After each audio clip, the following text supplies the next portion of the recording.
I spent some time after the game talking with Rangers TV voice Dave Raymond. We look ahead to Game 2 in a moment. First, a thought on the resilience this team showed after losing the Seattle series, then bouncing back with this win today.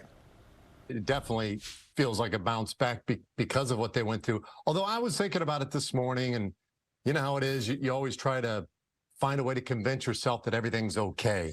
And I thought, well, the postseason is a distinct animal. It's just different than everything else.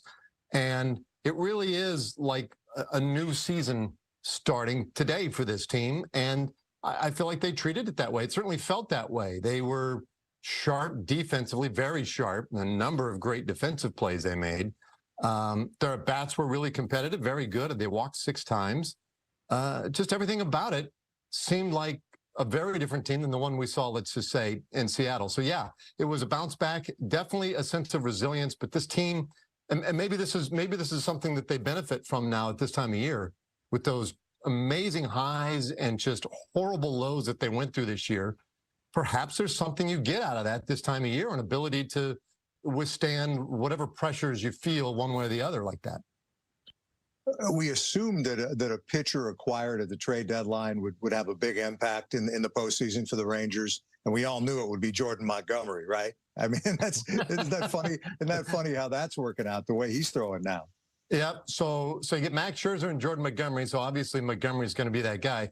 Just as you signed Jacob deGrom before the season, and Dane Dunning's your MVP of your pitching staff for the year.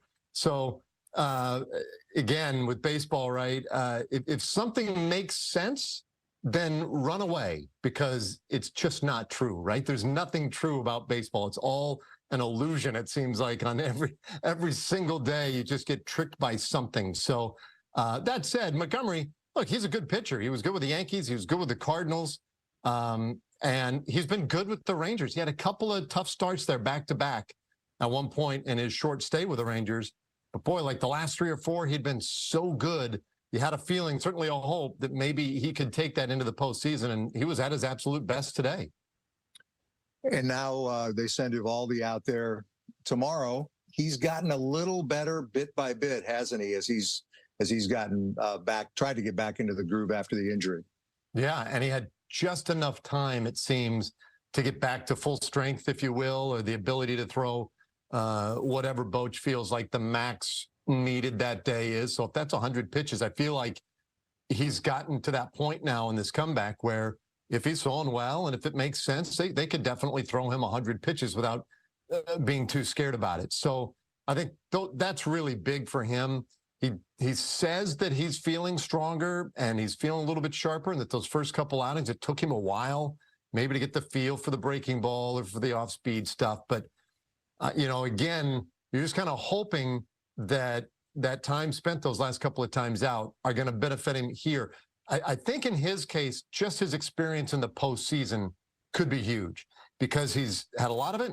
He's taken the biggest moments at times and been as clutch as just about anybody in the last decade from a pitching standpoint. So the hope is that pays off here for him, because he wasn't at his sharpest as he wrapped up the regular season.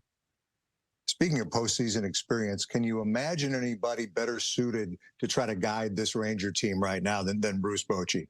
Nope, one of the all-time greats, right? I mean, the numbers say it. I think just being around him, you're out at the ballpark, you see it, the way he interacts, it's his demeanor. Even when things aren't going well, there's a certain calm about him.